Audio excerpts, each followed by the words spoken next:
Nous sommes nous-mêmes la source de certaines déceptions que nous subissons dans la vie avec des remords. Ne faites pas l'impossible pour quelqu'un qui n'a pas voulu faire le possible pour vous quand vous étiez dans le besoin. Les actes que l'on pose à notre endroit, à notre profit, les petites attentions, témoignent de notre valeur aux yeux des autres. Ne l'oubliez jamais. Bonjour à toutes et à tous. Bon réveil matinal. Bienvenue ce Free Matin, ce rendez-vous matinal d'information, d'analyse et de divertissement sur ESAE TV. Le président Patrice Talon était hier au musée de la Fondation Zinsou dans le cadre du festival Lagos Photo qui se déroule à Ouidah du 27 octobre au 31 décembre 2023. On en parle au cours de cette matinale. Un directeur général de la GAB est poursuivi devant le tribunal de première instance de Cotonou pour violence et voie de fait. Colombe Oussou vous édifie sur cette actualité dans sa présentation du bulletin matinal d'information. Assure également des informations au sujet de deux Chinoises qui sont poursuivies par le tribunal de première instance de Cotonou pour prosélytisme et prostitution.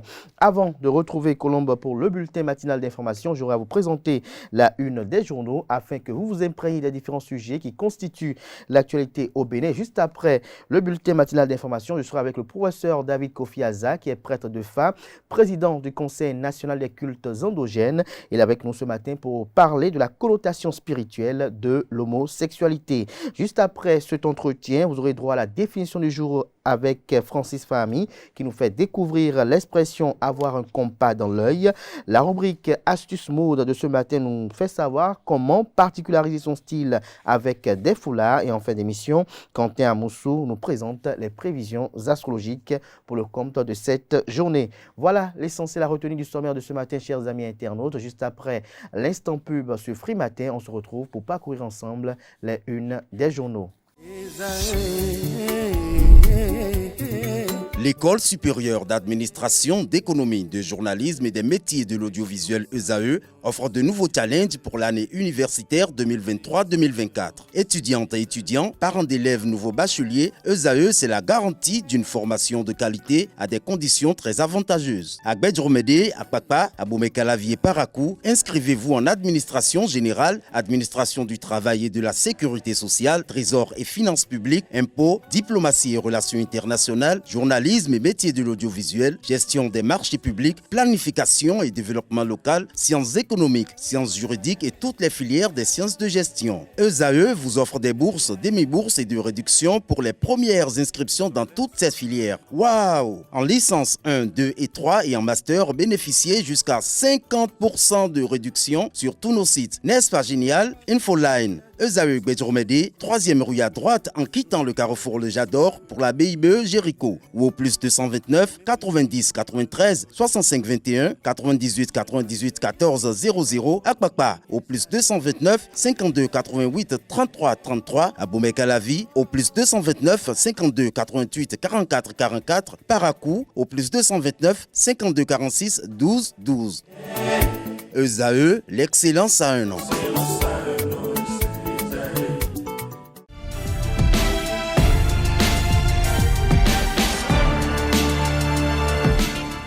Bonjour à nouveau, chers amis internautes. Le quotidien Maison, le quotidien béninois d'information générale et d'analyse, l'informateur titre ce matin en manchette. Ce jeudi 9 novembre 2023 à l'Assemblée nationale, face à face, gouvernement et députés, des membres du gouvernement appelés à répondre à certaines questions orales du gouvernement dont la nomination d'un expatrié à la tête de l'Agence nationale d'identification des personnes ANIP.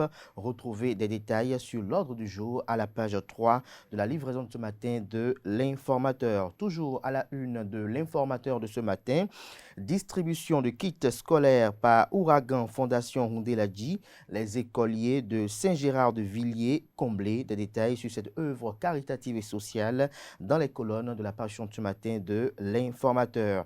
Café des sciences à l'université de Parakou, la DGRSI a invité les élus locaux au débat sur les villes durables, nous renseigne la une de ce matin de l'Informateur. Le quotidien national d'information titre ce matin en manchette « Semaine du numérique 2023, les technologies émergentes en débat ». Le journal nous apprend que plusieurs acteurs de l'écosystème du numérique ont pris part à la cérémonie d'ouverture de l'édition 2023 de la Semaine du numérique, dont l'objectif est de contribuer au renforcement de la transformation numérique au Bénin grâce à la promotion de l'innovation et de l'inclusion numérique. Plus de précisions en page 2. Démission politique. Acte de courage ou de lâcheté, s'interroge la une de ce matin de La Nation.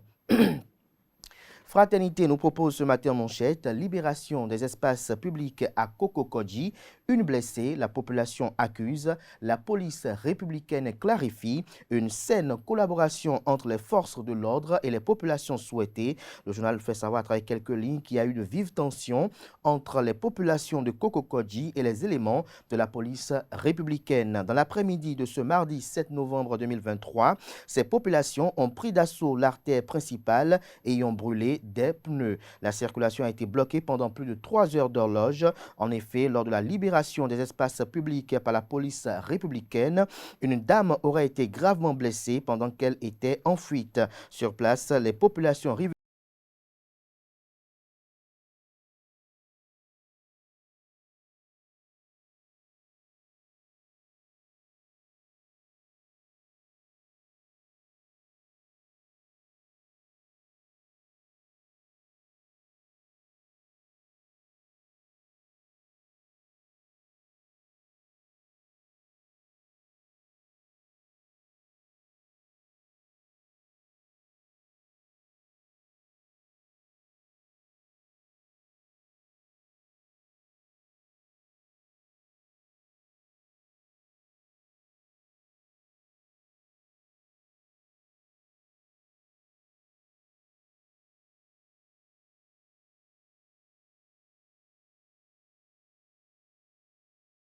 et les efforts de l'exécutif, le travail des enfants persiste dans le département du Zou. La répression, seul moyen contre le phénomène, estime le journal ce matin en manchette. Vous avez en illustration un petit enfant qui est en train de toucher aux clés qui sont nécessairement les objets d'utilisation des mécaniciens moto. Toujours à la une de Le Matinal de ce matin, licenciement de plus de 200 agents à la Sucobé de Savet. Le gouvernement va s'expliquer aux députés, nous apprend le journal. Nous passons à présent au quotidien Matin Libre.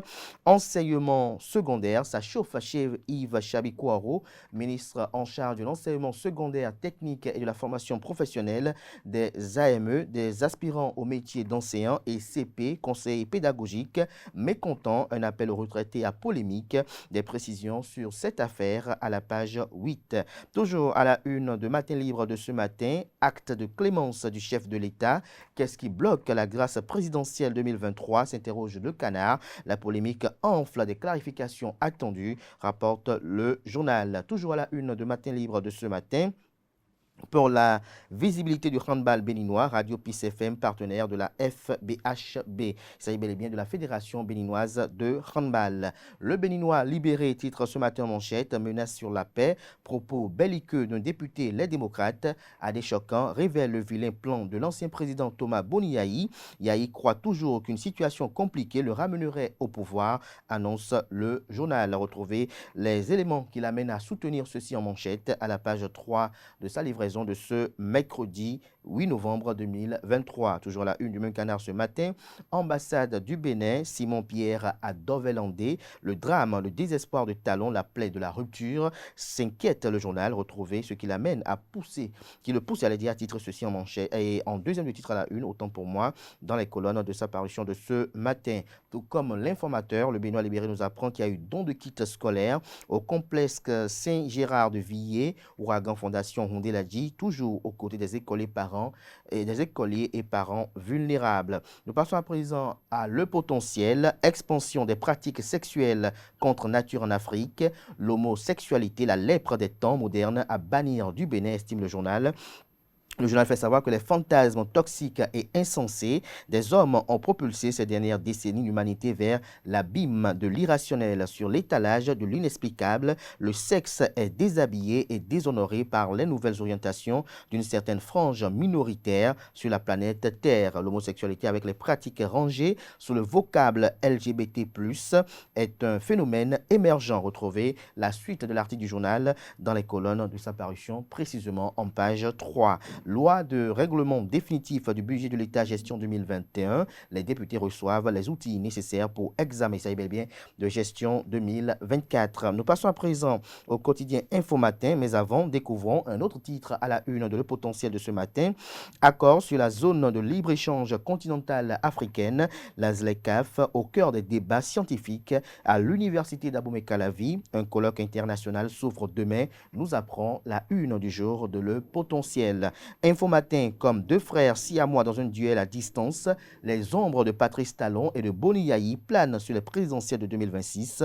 En illustration, les photos des deux concernés. Nous passons à présent à Le Matin qui propose ce matin à sa une: enseignement supérieur, le Café des sciences partage des résultats de recherche scientifique avec les acteurs sociaux, des précisions à retrouver dans les colonnes de la parution ce matin du journal. Le premier quotidien économique du Bénin, l'Économiste, propose ce matin exportation de l'ananas pain de sucre. Le Bénin signe un premier accord de plus de 5 milliards de francs CFA en Chine. Sur la photo, on peut apercevoir le directeur général de l'APIES, le ministre d'État en charge de l'économie et des finances et l'ambassadeur du Bénin près la Chine. Vous avez également un ministre chinois avec une représentante béninoise, les 5 détails sur cet accord et notamment son impact sur l'économie béninoise à la page 3 de la parution de ce matin du journal qui nous propose ce matin en deuxième de titre: conjoncture économique au 4e trimestre 2023. La BCEAO table sur 4,9% du PIB réel dans l'espace UEMOA. Bénin Intelligent parle de Chine-Bénin, la diplomatie par l'ananas. Le journal fait savoir que l'ananas variété pain de sucre s'offre une nouvelle destination. Les autorités chinoises ont réceptionné dimanche dernier les premiers lots de cette variété d'ananas cultivée dans le sud du Bénin dans le cadre de la 6e édition de l'exposition internationale d'exportation de la Chine à laquelle participent plus de 150 pays dont le Bénin. Toujours à la une d'un canard ce matin, conservation du patrimoine, les 25 ans glorieux de l'EPA, les précisions à la page 2 de sa parution de ce matin. Toujours à la une d'un canard ce matin, aviation civile, partage d'expériences entre les acteurs à Cotonou, l'article à retrouver à la page 4. Nord-Sud quotidien ce matin en manchette, conditions de vie des ménages, les visages de la pauvreté au Bénin vous sont exposés à la page 6. Nous passons à présent à l'événement précis qui titre ce matin en manchette: contrat d'exploitation. L'ananas béninois inonde la Chine, déjà 5 milliards pour l'exportation. Le ministre d'État en charge de l'économie et des finances, Romualdo Wadaï, signe le contrat. Vous avez en illustration la photo de la signature de contrat, des précisions à la page 2. À l'oreille droite de la une de ce matin de l'événement précis, on peut lire: conflit israélo-palestinien, l'ambassadeur Edon dévoile la solution pour le cessez-le-feu. Nous restons toujours à la une de l'événement précis de ce matin: implication de Boni Yayi dans la politique.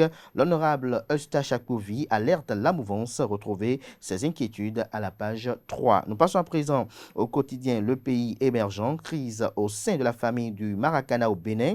Nécessité pour le ministre Benoît Dato d'auditer la gestion de Victor Tokpano à la tête du CONOR. La transition dure plus de 2 ans. La crise s'enlise. Tout est au ralenti et les acteurs ne savent plus à quel sein se vouer, estime et rapporte le journal. Retrouvez des détails sur ses motivations à la page 3. Toujours à la une du même canard ce matin, Assemblée nationale 9e législature, des ministres du gouvernement attendus sur plusieurs questions ce jeudi. La primeur ce matin en manchette, Assemblée nationale, contrôle de l'action gouvernementale, des ministres attendus au Parlement demain. Dabarou ce matin en manchette avec une interrogation: après le déguerpissement des populations des espaces publics, qu'en est-il des herbes sauvages qui mettent la vie des usagers de la route en danger, s'interroge le canard. Nous passons à présent à l'autre quotidien. Révision de la Constitution du 11 décembre 1990. 4 ans que le Bénin a réalisé l'impensable. Des détails sur le titre du journal à la page 3 de sa parution de ce matin. Les principaux axes d'une réforme qui s'imposait sont exposés dans les colonnes de sa parution de ce matin. 26e réunion de l'APIRJ et 9e réunion du RAS-AFI à Cotonou. 5 jours de réflexion pour performer la sécurité du transport aérien. Le Soleil Bénin Info ce matin à sa une. Loterie nationale du Bénin alerte sur une nouvelle méthode des Gaïmènes pour anarquer les populations. Retrouvez le communiqué rendu public à l'occasion à la page 5 de la parution de ce matin du journal. Toujours à la une de Le Soleil Bénin Info de ce matin, mauvaise gestion des réseaux GSM au Bénin. Les citoyens entre colère et déception. L'association des consommateurs a totalement démissionné. Des précisions à la page 3. Développement de l'e-commerce en Afrique, 59,18 milliards de dollars de revenus en 2027. Des précisions sur le titre à la page 5. Ce sera tout pour la une des journaux. Place à présent au bulletin matinal d'information.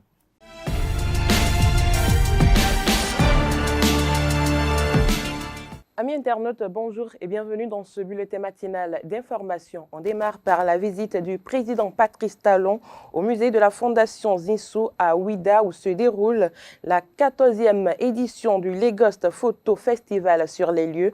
Le chef de l'État a rencontré le fondateur du Lagos Photo Festival, Azo Nwagboku, directeur de l'African Artists Foundation, les artistes présents ainsi que Marie-Cécile Zinsou, présidente de la Fondation.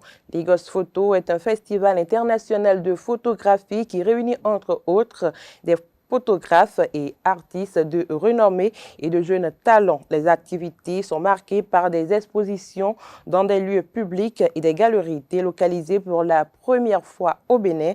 Lagos Photo Festival a été ouvert au public le 28 octobre 2023 et l'événement se tient jusqu'au 31 décembre 2023. On en sait davantage sur la crise qui mine la mosquée centrale de Kadiaon.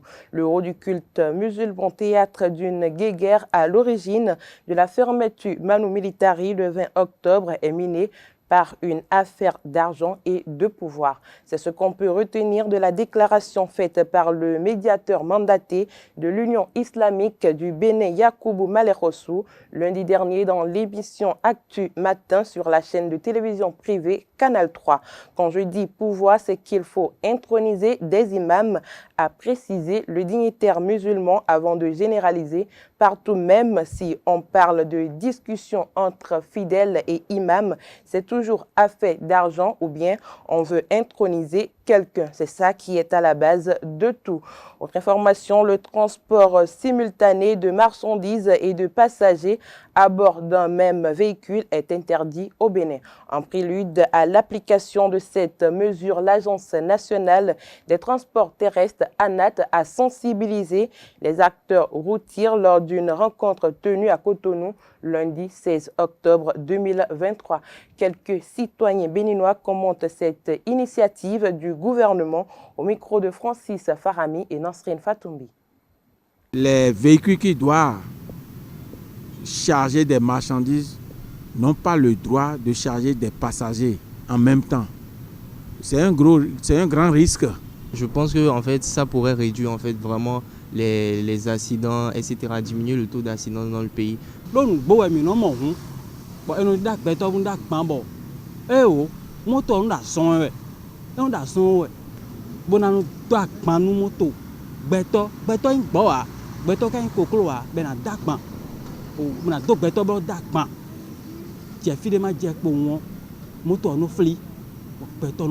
Que cela soit contrôlé correctement par les agents de la police et que la loi y est appliquée.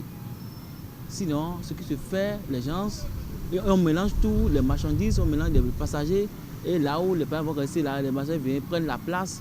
C'est vraiment une mauvaise chose et que je loue toute la du gouvernement par rapport à cette décision-là. Si la personne charge des marchandises dans un véhicule qui a l'habitude de prendre des marchandises, donc automatiquement il doit prendre un autre taxi pour aller le rencontrer au lieu où il décharge. C'est pas ça seul, il y a encore beaucoup de choses à faire. Parce que ce qui se passe en circulation, quand vous venez, vous voyez, on ne dirait pas que on est dans une ville, dans une capitale économique, hein, parce qu'il y a tout un mélange de choses. Il faut commencer par discerner les choses, clarifier les choses, distinguer les choses. Il y a bien checké par boulot, il y a donné fofo mettons bono lait, bena tono, et il y a sauce qui dit bon, on a dit bon baba bo dono vimiton et nous moto il totalisé wa ya faut libé les dire nous tito enai et donc je vois la sensibilisation qui na yo il faut mettons tout faire les bon akon do de nos experts zei au bossi au niveau le point A ziwa point B mon kunja de na ko moto alitassin tu fais que gade bon moto point ouais et tout alitassin. On parle de justice à présent. Le tribunal de première instance de première classe de Cotonou a auditionné un directeur général de la Société Générale des Assurances du Bénin Gab mardi 7 novembre 2023. Le prévenu est poursuivi pour violence et voie de fait. Selon les faits nommés par le conseil d'administration dans un contexte de conflit, il organise le lundi 9 octobre 2023 au siège de la Société d'assurance sa prise de fonction. Au regard de la situation conflictuelle au sein de l'entreprise, il met en place un dispositif de sécurité faisant intervenir sur les lieux des agents d'une société de sécurité privée. L'accusé, selon les déclarations à la barre, a également produit une liste des agents qui souhaitent assister à la réunion de prise de fonction et instruit également les agents de sécurité de l'informer de l'arrivée de l'SDG afin qu'ils prennent langue avec lui. L'ancien directeur général qui résiste à son poste et qui continuèrent de venir au boulot avant ce jour et se heurte au dispositif mis en place. Le nouveau DG sera interpellé et placé sous mandat de dépôt. À l'audience hier mardi, il a déclaré devant le tribunal que c'est pour assurer la sécurité des lieux que le dispositif a été mis en place.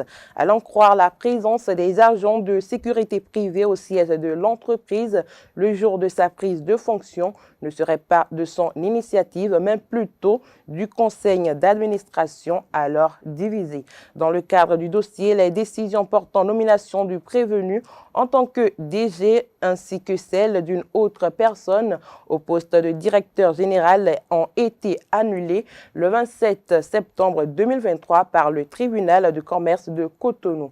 Au terme des débats, le juge a renvoyé le procès au 14 novembre prochain pour continuation. On parle toujours de justice. Le tribunal de première instance de première classe de Cotonou a examiné mardi le dossier d'une Chinoise promotrice d'un salon de massage. Elle est poursuivie comme l'une de ses collaboratrices de nationalité chinoise pour des faits de proxénétisme et de prostitution à Cotonou. Son mode opératoire, selon les déclarations à la barre, consiste à recruter des femmes, confisquer leur passeport et les obliger à signer des documents de reconnaissance de dette portant sur des millions de francs CFA. Les victimes absentes au procès ce mardi seraient en voyage et hors du territoire national. Appelée à la barre, la collaboratrice poursuivie sans mandat de dépôt n'a pas reconnu les faits. Après l'avoir écouté, le juge en charge du dossier a renvoyé le procès au 28 novembre 2023 pour les observations du ministère public sur la question de la liberté provisoire de la patronne du salon principal accusé. Le gouvernement béninois a adopté le mardi 31 octobre 2023 en Conseil des ministres l'organisation chaque année au mois de janvier d'un événement dénommé Vodou Days à Ouida en marge de la célébration de la Journée nationale des religions endogènes. L'objectif est de promouvoir le patrimoine culturel national et au rayonnement de la destination Bénin. Le professeur titulaire de sociologie, anthropologie religieuse et pontifie du Vodou Sakpata, Dodi Amouzovi, invité sur ESAE Télévision le dimanche dernier, salue cette initiative et draine ses avantages pour le Bénin. Il est au micro de Abdelkader Achiro. J'ai parlé du vaudouisme. du tourisme religieux. Et à l'intérieur de cette problématique de tourisme religieux, donc toute religion confondue, prise en considération, je me suis dit, enfin, je savais qu'on ne pouvait en arriver que là.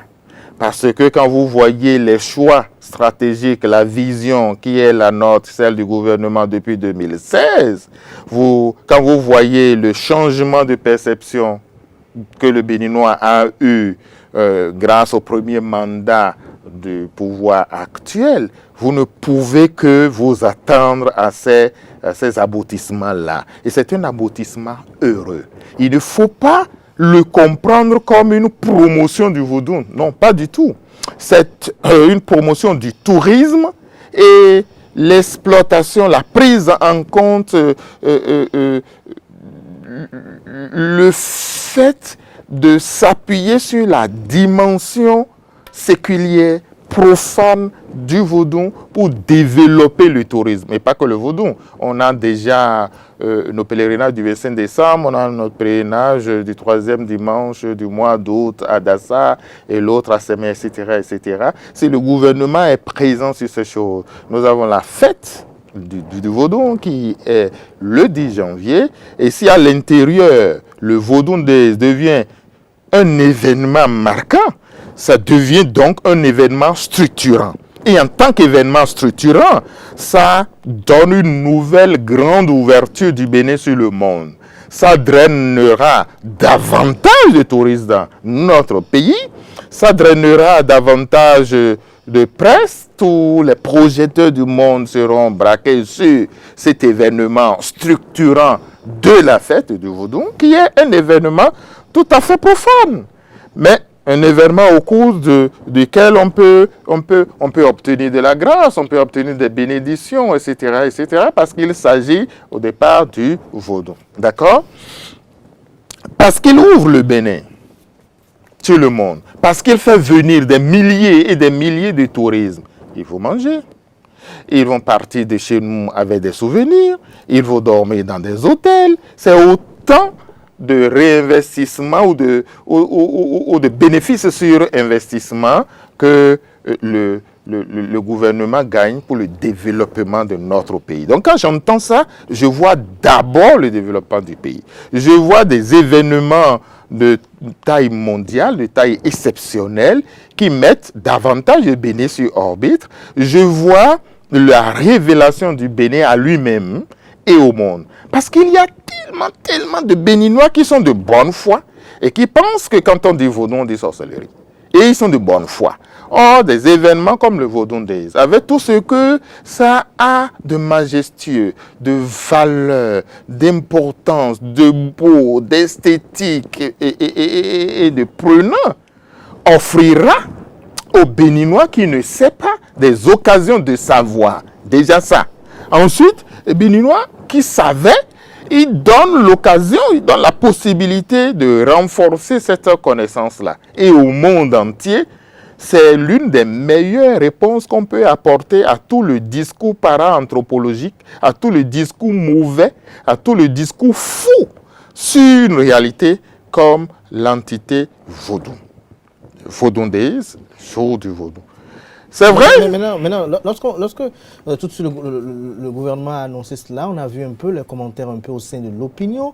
Certains estiment que le concept, le nom de baptême, Vaudou Days, on aurait pu dire Vaudou ans, ou peut-être un nom lié à nos langues locales. Qu'est-ce que vous avez à répondre à ça? Non, je vous remercie pour cette question. J'ai lu, comme vous, un certain nombre de commentaires de gens suffisamment sérieux. Ils sont-ils pas pertinents, ces commentaires-là? Ces commentaires ont leur pertinence, mais ils ne sont pas dans la logique. En tout cas, tel que moi, je vois la logique, ils ne sont pas dans la logique. Lorsqu'on dit Vaudou Zangbe, par exemple, quelqu'un a proposé cela. Vaudou Zangbe, c'est dimanche. Première des choses. Lorsqu'on demande de rendre ça dans une langue locale, moi, je veux bien, mais laquelle? Il ne faut pas oublier que le concept vaudou n'est pas que fond. Vous avez le vaudou partout dans le monde. Vous l'avez au Brésil, vous l'avez au Cuba, vous l'avez en Haïti, vous l'avez en France. Le vaudou s'est déjà exporté et le vaudouisme, la religion du vaudou, est déjà devenue une religion universelle que vous voyez partout. Grâce aux différentes diffusions que nous avons eues, diffusion, première génération de diffusion, deuxième génération de diffusion, etc., etc. Et donc, le vaudou est partout. Parfois même, quand vous rentrez dans certains espaces du vaudou à l'extérieur, vous voyez que sur certains plans, ils sont en avance sur le Bénin. En tout cas, sur la pratique du vaudou au Bénin, sur la systématisation et la labellisation d'un ensemble de pratiques du vaudou au Bénin, ils sont en avance sur nous.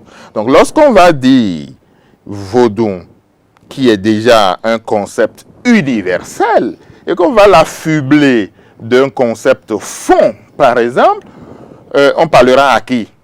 On parlera à une petite minorité du Bénin qui parle fond. Et toute la grande partie du monde, de la planète.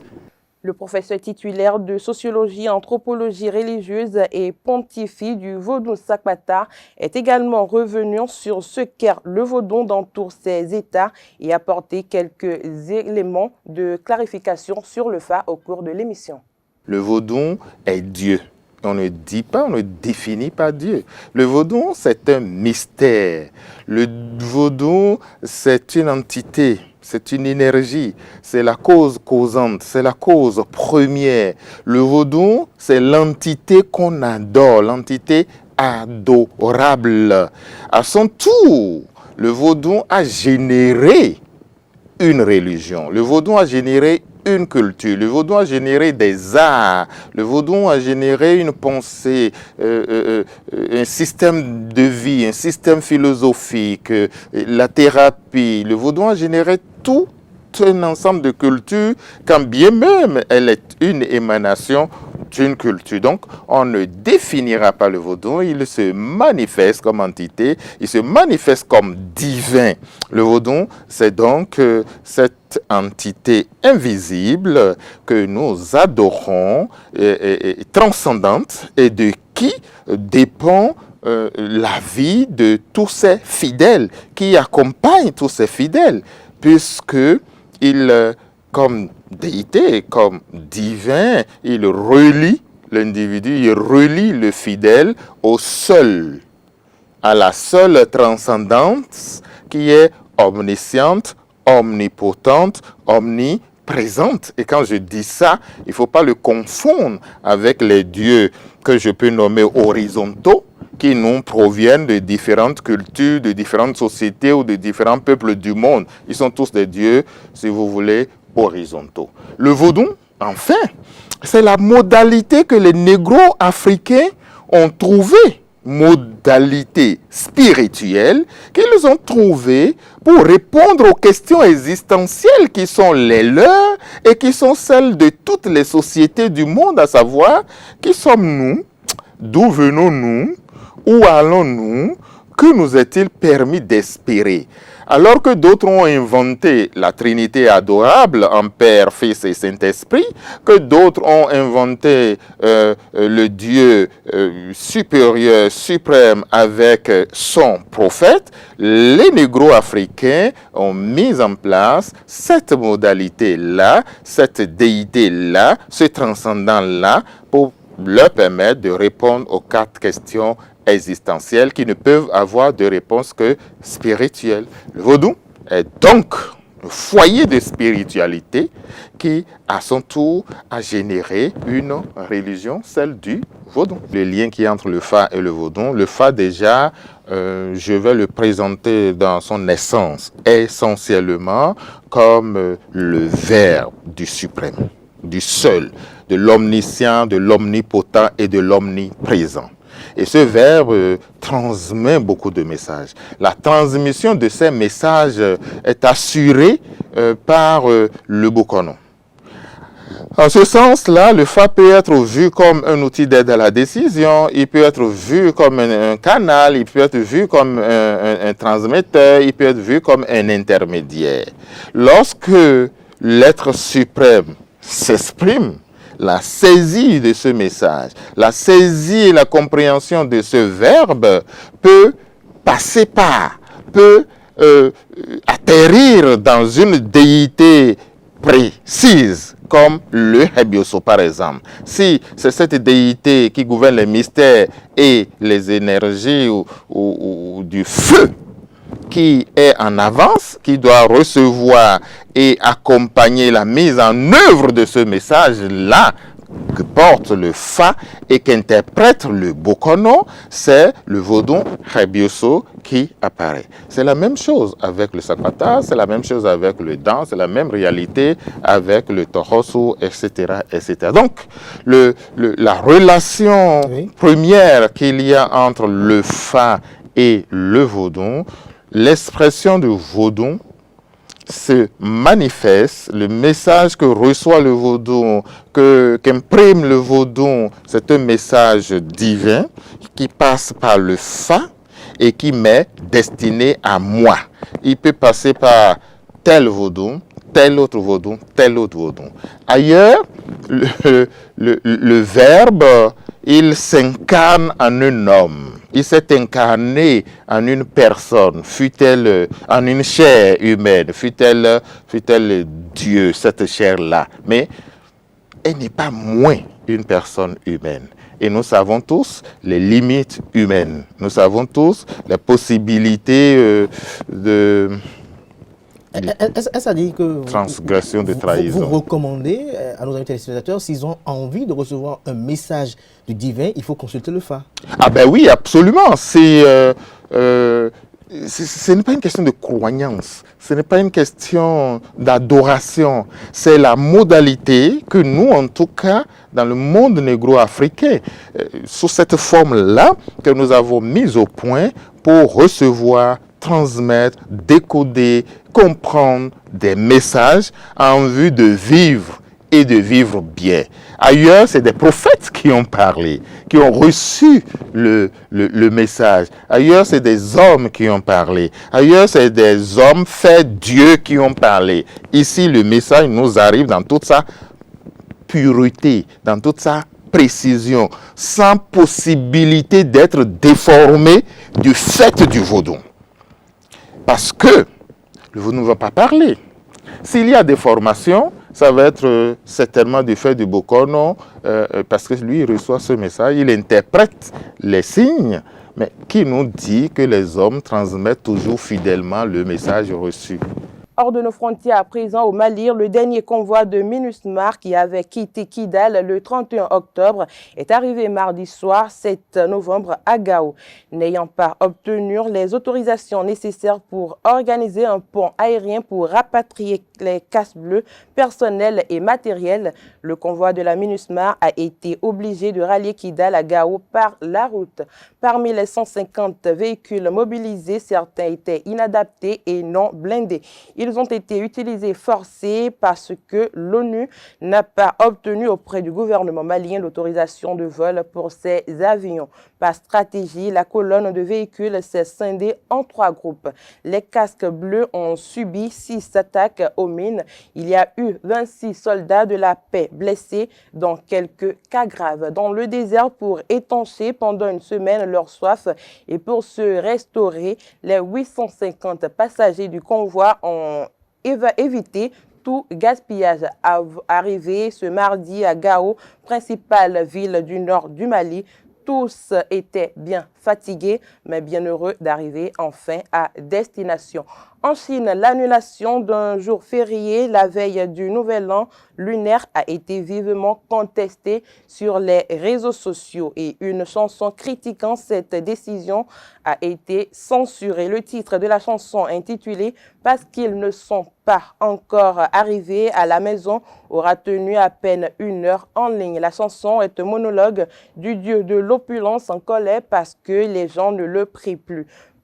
Pourquoi cela? Tout simplement parce qu'ils ne sont pas encore rentrés chez eux pour le Nouvel An lunaire en cause. La suppression du jour férié la veille de la fête la plus importante de l'année pour les familles chinoises. Pour finir, 10 pays candidats à l'adhésion de l'Union européenne ont, comme chaque année, été passés au crible par la Commission européenne. Il s'agit de 6 pays des Balkans ainsi que la Turquie et évidemment les 3 pays dont la candidature a été retenue en juin 2022.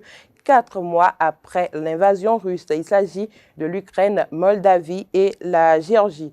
C'est surtout l'Ukraine que les Européens attendent le plus au tournant. Mais depuis le voyage surprise d'Ursula von der Leyen à Kiev samedi dernier, l'intention de la Commission paraît jouer d'avance. Elle devrait ce mercredi recommander l'ouverture de négociations d'adhésion avec l'Ukraine. C'est tout pour le bulletin matinal d'information. Merci et à très bientôt. Merci à vous pour cette présentation du bulletin matinal d'information. Chers amis internautes, on retrouve à 19h, si tout va bien, Atifa Olafa pour la grande édition du journal télévisé sur ESAE TV. Place à présent à l'invité de ce matin, ce Free Matin.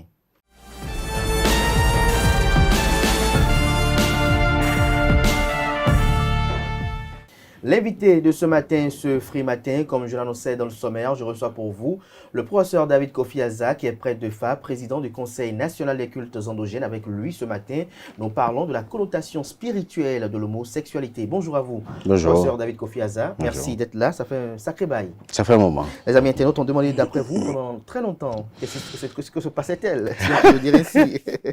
Alors, ce jour, nous parlons de l'homosexualité. Dites-nous d'entrée de jeu, est-ce que la tradition concède ou tolère l'homosexualité? Oui, mais avant, il faut rappeler à nos téléspectateurs que, en tant qu'invité sur ce plateau, je ne suis ni pour ni contre l'homosexualité. Seulement, je suis là pour apporter la lumière, la lumière de la tradition, pour apporter la lumière de la tradition sur l'homosexualité et expliquer ce que la tradition conçoit par là. Alors, oui, la tradition reconnaît l'homosexualité, mais étant du domaine du sacré. Pour la tradition, l'homosexualité est un acte sacré, mais qui existe quand même et que la tradition, je dirais, ça va dire des bases de la tradition africaine. Est-ce que vous parlez que ça relève du domaine du sacré de la tradition? Est-ce à dire, de quel type d'homosexualité la tradition tolère d'abord? Est-ce que c'est entre hommes, entre femmes? Quelle est la forme? Non, la tradition conçoit les deux formes. Et même la bisexualité. Mais il faut faire la nuance, la tradition conçoit l'homosexualité sous une forme hybride. C'est-à-dire que ça doit impliquer forcément un être vivant et une entité céleste. Mais ce n'est pas entre deux individus vivants. C'est la nuance. Ça. Il faut que l'homosexualité soit hybride. Ça doit impliquer forcément le sacré et le profane. Le profane dont on parle ici, ce n'est pas forcément le non-initié. Mais c'est que ça implique une force invisible et une puissance visible. La puissance visible, c'est l'homme, l'individu, mais forcément initié. Parce que tant que l'individu n'est pas initié, il n'est pas autorisé à explorer cette félicité de l'homosexualité. Et si l'homosexualité n'implique pas forcément la présence d'une entité, elle est conçue comme une abomination. Alors, tel que vous le dites, alors ça veut dire que ce n'est pas deux hommes qui se retrouvent dans une chambre non. et qui font quelque chose, ni deux femmes qui se retrouvent quelque part et qui font quelque chose. Non. Alors, lorsque vous parlez entre un homme et une entité, à quel moment on fait recours à ce type de procédé? Et quel en est l'intérêt? Vous savez, l'initiation ultime au niveau de la tradition, c'est l'initiation qui mène vers la mort et la résurrection. La mort et la résurrection, c'est l'initiation ultime au niveau de la tradition. C'est comme on dit, Vodun Kwasi. C'est-à-dire que la divinité a tué quelqu'un, puis après, par des procédés ritueliques, on procède à la résurrection de l'individu. L'individu, maintenant, est consacré à une divinité. Il n'y a pas que dans la Bible qu'il y a résurrection, il y a également ça dans l'initiation ultime dans le Vodun, c'est la mort et la résurrection. C'est clair, c'est net. Quand vous venez à ce stade-là, c'est terminé. Donc, quand cela se passe comme ça, c'est que l'individu, homme comme femme, est dédié à une divinité. Ce qui se passe ici, c'est quoi? C'est-à-dire qu'un homme qui est initié, il devient automatiquement un initié féminisé. Je dis bien un initié féminisé, étant un homme. il devient un initié féminisé. Et son mari, entre griffes, la divinité qui la divinité à laquelle on le consacre est généralement ou peut être aussi un homme. C'est comme quelqu'un qui a par exemple Marie divine. Je le dis comme ça parce que c'est une entité divine comme Marie. Ahozoji. Ahozoji, c'est un Sakpata qui est mâle. Mais ça, Shakti, qu'on lui a dédié, peut être également un homme de sexe masculin. Mais là, on va dire Vodunsi. Mais c'est un homme. Mais on dit, il est la femme d'une entité. Il est la femme d'un vaudou. Mais ce vaudou est également un vaudou mâle. Et c'est ça qui fait qu'on voit, par exemple, des adeptes de Sakpata avec des bouts d'oreilles, par exemple.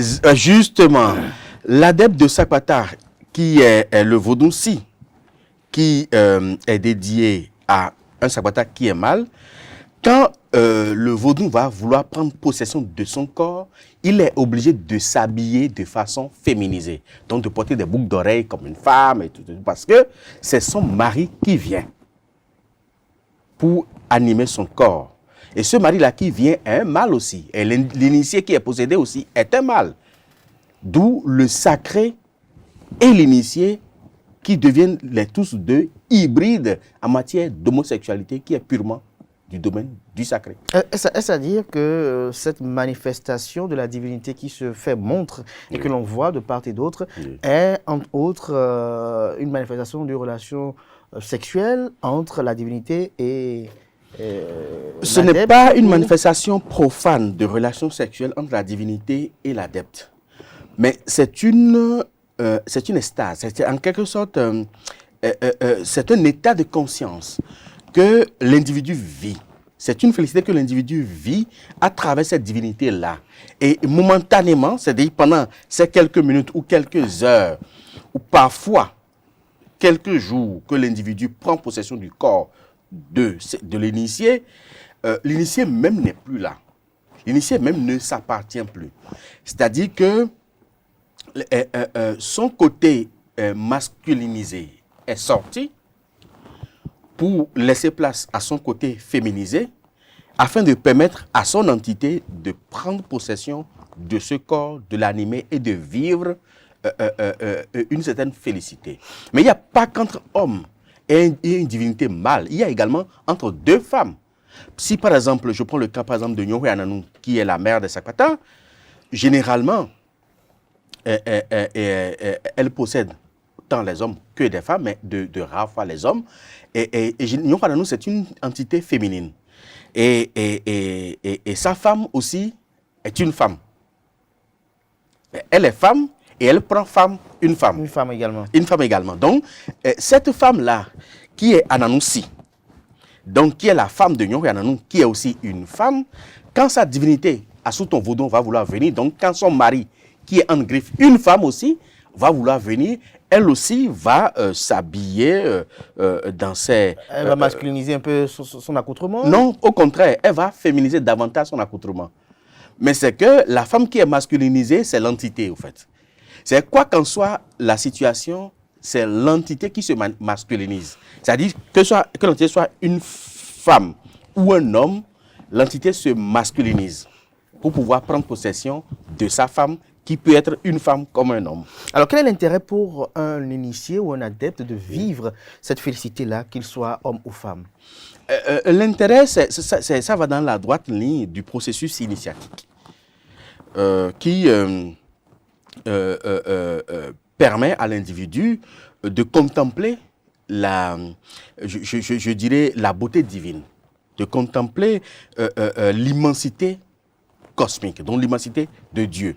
Et en retour, parce que vous ne pouvez pas vivre cette immensité-là, cette félicité, ce nirvana au niveau de la divinité et en sortir bredouille. C'est que vous puisez une partie de l'énergie de cette entité-là qui vous anime, une partie de son énergie reste dans le corps. Justement, j'allais vous poser la question, savoir, est-ce que quand l'entité vient, est-ce qu'elle part totalement? L'entité ne part pas totalement. En partant, l'entité déverse dans le corps physique de l'individu tout un agrégat d'énergie, de puissance qui permet à l'individu maintenant d'assurer sa protection, d'assurer sa prospérité, son élévation matérielle et financière, une certaine quiétude, une certaine paix du cœur. Donc, en un mot, on profite au fait de l'entité.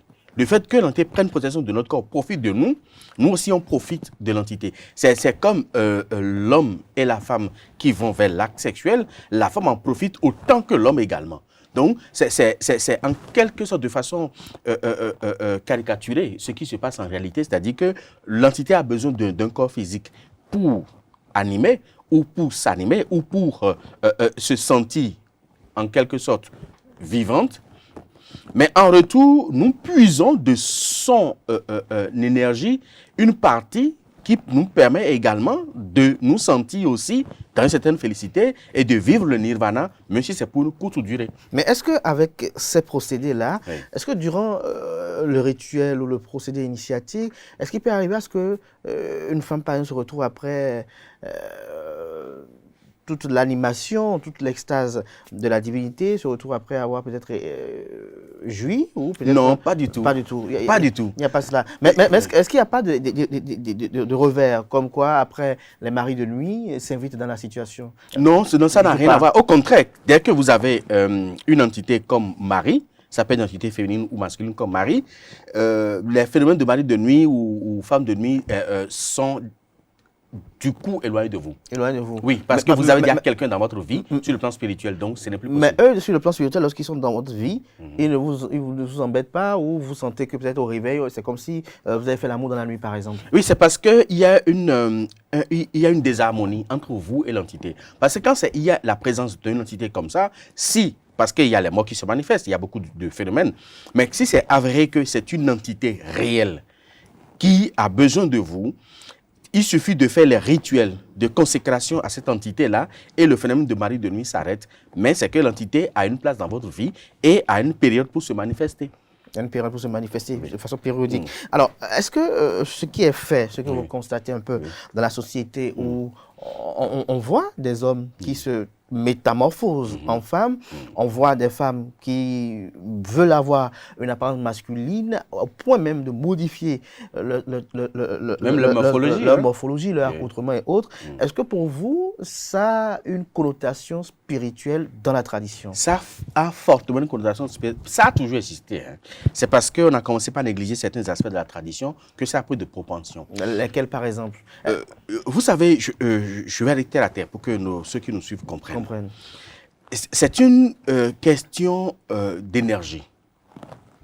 Quand vous prenez un individu, ça peut être un homme. Par exemple, il doit avoir en excès l'hormone masculine. C'est ça qui le caractérise, ça qui fait de lui un homme.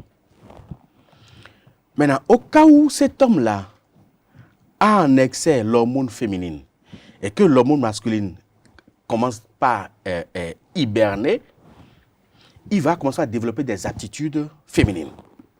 Il va se sentir beaucoup plus fille que garçon. Et il va commencer à développer des comportements féminins. Quand ça se passe comme ça, qu'est-ce qu'on fait? On l'initie rapidement au fa. Pour voir quelle entité féminine qui est en train de l'habiter. Parce que c'est une question d'énergie. Et rapidement, si c'est une minona, on sort l'entité féminine de son corps. On l'érige quelque part. Et là, il va commencer par développer en toute conscience une certaine plénitude masculine.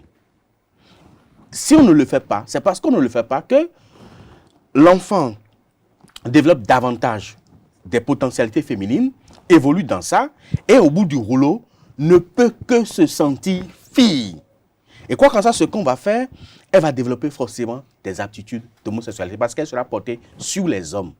Malgré qu'il soit un homme, un garçon, il sera porté sur les garçons parce qu'il va se dire, je ne suis pas un garçon, je suis une fille, donc il faut que je m'accroche au garçon.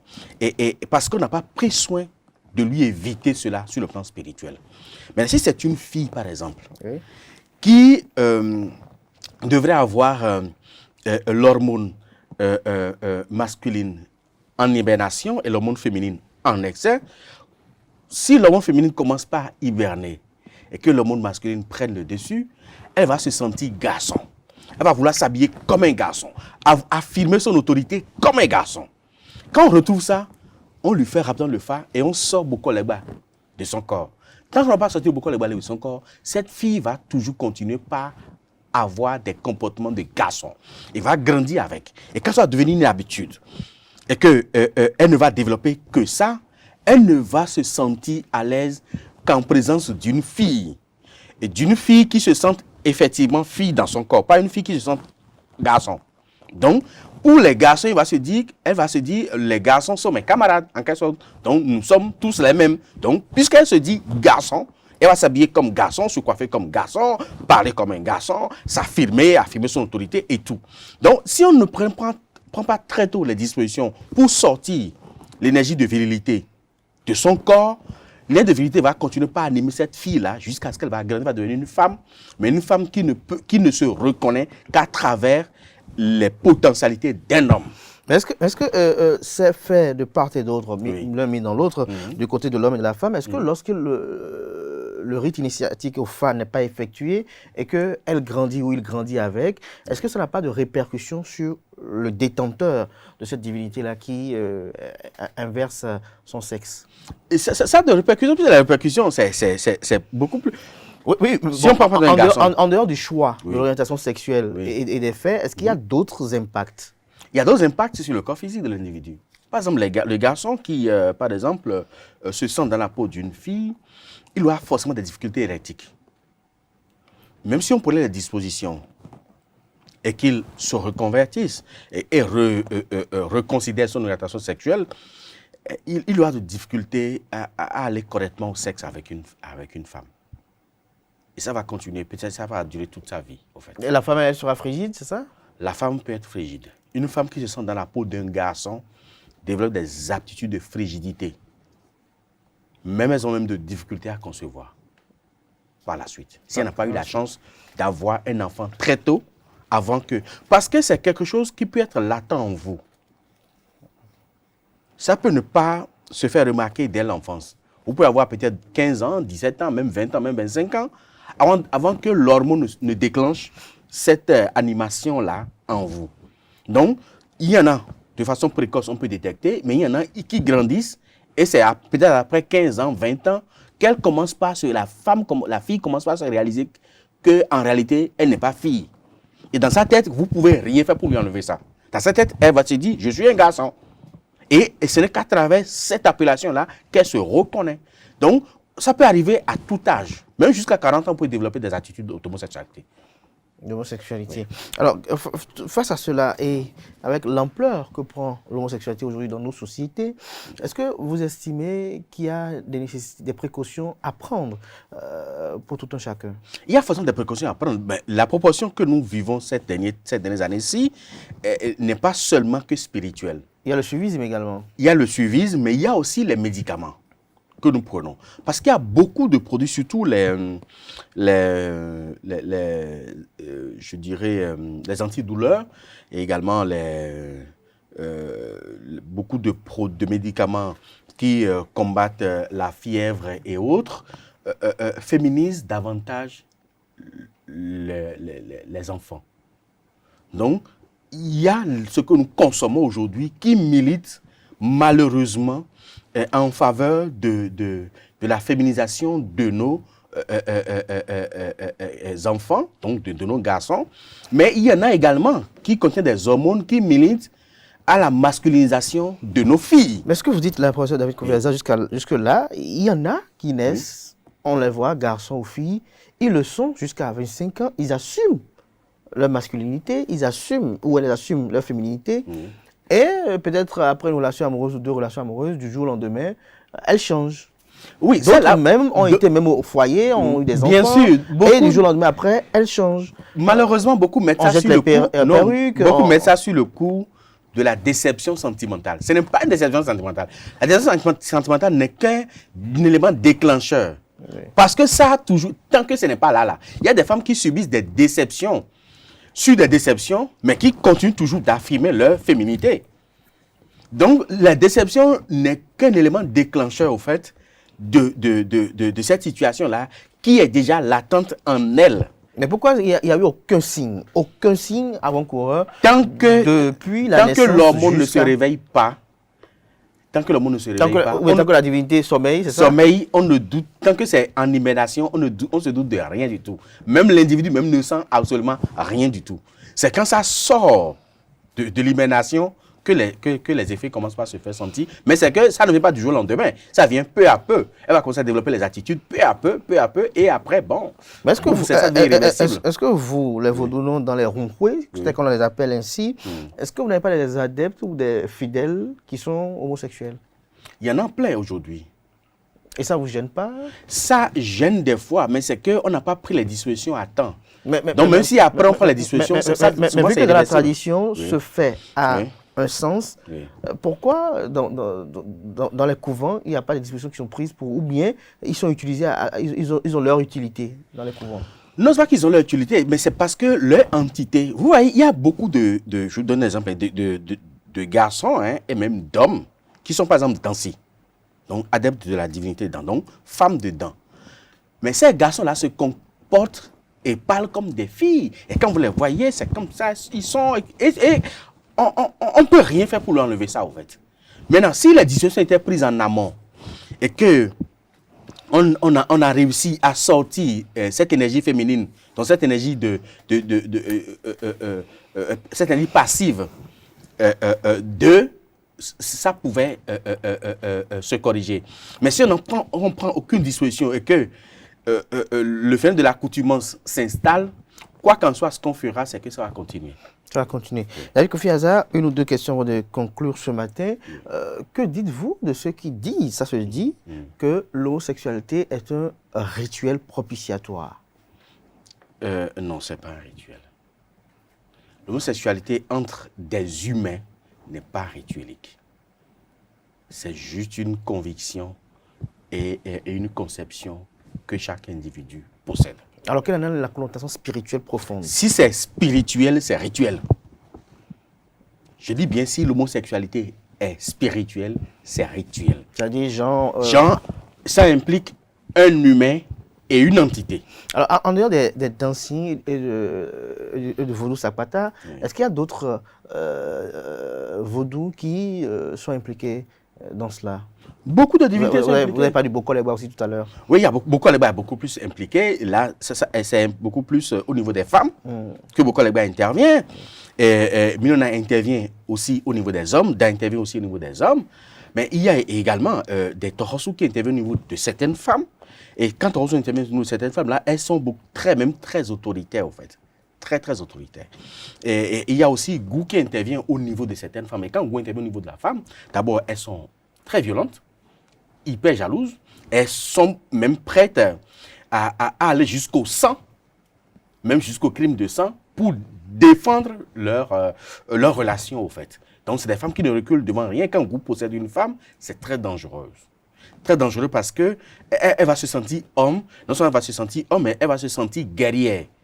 Et c'est des femmes qui sont prêtes à aller vers la violence contre d'autres personnes. Prêtes à tout quand elles sentent que leur relation est menacée, ou peut-être quelqu'un d'autre tourne autour de leur femme qui est une fille, quoi.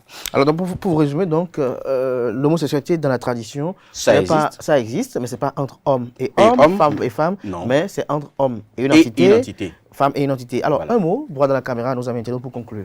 Ben, ce que je vais dire, j'ai peut-être envoyé une recommandation aux parents d'élèves d'aujourd'hui, parce que je dis aux pères, aux pères de famille aujourd'hui et mères de famille aujourd'hui, pour leur dire que beaucoup de choses militent en cette faveur-là. Il y a les prédispositions spirituelles, mais en dehors des prédispositions spirituelles, il y a les médicaments et les aliments que nous consommons aujourd'hui, qui contiennent des OGM, qui militent en faveur de la masculinisation des filles et de la féminisation des garçons. Il n'y a pas de ce moment-là, il faut surveiller l'enfant dès son jeune âge et rapidement, quand on commence par voir des aptitudes qui sont contraires à son sexe que l'enfant commence par développer, il faut rapidement lui faire le phare et sortir l'énergie contraire qui est dans cet enfant-là, sortir ça de l'enfant pour que l'enfant ne continue pas à développer des aptitudes d'homosexualité par la suite.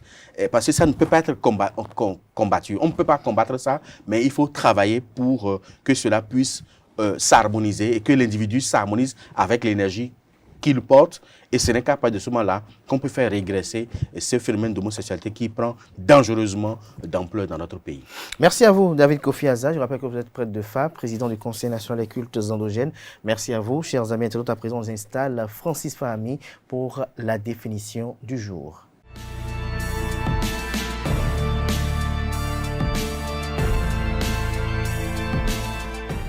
À toutes et à tous, bonjour. Avoir le compas dans l'œil signifie évaluer des distances sans outils, mais avec précision et facilité. Cette expression signifie également juger des propositions ou des distances avec une grande justesse, savoir apprécier correctement des distances, être très précis, être tranquille ou apprécier avec exactitude. Avoir le compas dans l'œil est une expression qui signifie que quelqu'un possède un excellent sens de l'estimation des distances, des propositions ou des dimensions. Cette capacité permet à la personne d'évaluer rapidement et avec précision des mesures sans même utiliser des outils de mesure. On l'utilise souvent pour souligner le talent d'un artiste, d'un artisan ou de toute personne ayant un bon jugement visuel. Faisant référence au compas du marin ainsi qu'à celui de l'écolier, cette expression serait apparue au XVIIIe siècle. Elle désigne une personne capable de mesurer, d'évaluer quelque chose avec justesse simplement par la simple vue. C'est tout pour la définition de ce matin. Merci et à vendredi prochain. Merci Francis Fahami pour cette présentation de cette rubrique assez instructive. À présent, chers amis internautes, j'installe Atifa Olafa pour l'astuce mode du jour.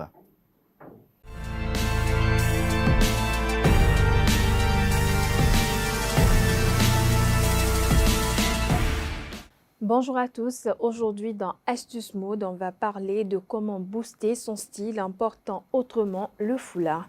On y pense rarement, pourtant le foulard est aussi un allié de taille du style, à condition de bien le porter évidemment. Fini le look d'hôtesse de l'air avec un carré en soie noué autour du cou.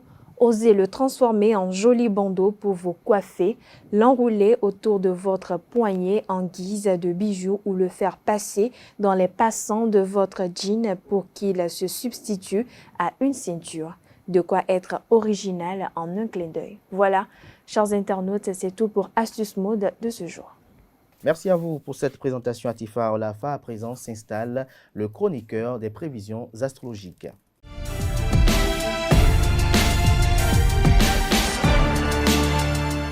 Bonjour Bélier, aujourd'hui vous déciderez à prendre le taureau par les cornes et oserez affronter une situation que vous déplorez depuis trop longtemps. Taureau, placé sous la protection de Mars, vous redoublez de vitalité, vous vous croyez invincible et multipliez les défis sportifs. Gémeaux, le travail en équipe vous pèse, vous avez des velléités d'indépendance, vous avez beau y mettre de la bonne volonté, votre nature fonceuse s'accommode mal des retards occasionnés par la consultation des autres. Cancer, vous devez veiller avec attention aux relations que vous entretenez avec les êtres qui sont chers à votre cœur. En effet, Pluton arrive dans la maison et entraîne dans son sillage un climat propice aux disputes. Lion, vous vous sentez comme le vilain petit canard de la famille. Vous regrettez d'être lassé pour compte au profit de cas toujours plus importants que le vôtre. Saturne, bien aspecté, vous aidera à faire preuve d'indulgence à l'égard de vos proches. Vierge, une palanquée de marteaux-piqueurs s'agite dans votre tête. Natif du second décan, vous souffrez de maux de tête difficiles à vivre. Ce qu'il vous faut en ce moment, c'est du silence et du repos. Balance, vous avez trop souvent laissé l'argent vous brûler les doigts. Pour remonter la pente, vous avez consenti de nombreux sacrifices. Vos difficultés financières sont de l'histoire ancienne. Grâce à vos efforts, votre compte arrive enfin dans le vert. Scorpion, côté finance, les choses devraient être relativement calmes, mais prenez tout de même le temps de faire un point sur votre situation. Sagittaire, vous bénéficiez du soutien de Mars, planète symbolisant la force et la résistance. Cette dernière exerce une forte influence sur votre santé et vous apporte tout ce dont vous aviez besoin. Capricorne, on vous pousse dans un sens, mais le feu de la rébellion brûle en vous. Cheval capré, vous refusez obstinément d'obtempérer. Vous avez la conviction que les aspirations des autres vous concernant sont erronées et vous attendez le faire savoir. Avant-dernier signe du zodiaque Verseau, si vous vous êtes confronté à votre compagnon, ce n'est pas aujourd'hui que les choses vont aller en s'améliorant. Poisson, pour finir, lassé des réunions de famille interminables, vous avez envie de vous isoler. Bonne idée, une période d'accalmie vous permettra de recharger les batteries. C'est tout pour l'horoscope de ce jour. Merci à vous, Kanté Amoussou, pour cette présentation. Et voilà qui met un terme à Free Matin ce matin. Merci à tout un chacun pour l'attention. Portez-vous bien. On se retrouve demain par la grâce et la volonté divine, si Dieu le veut, bien évidemment.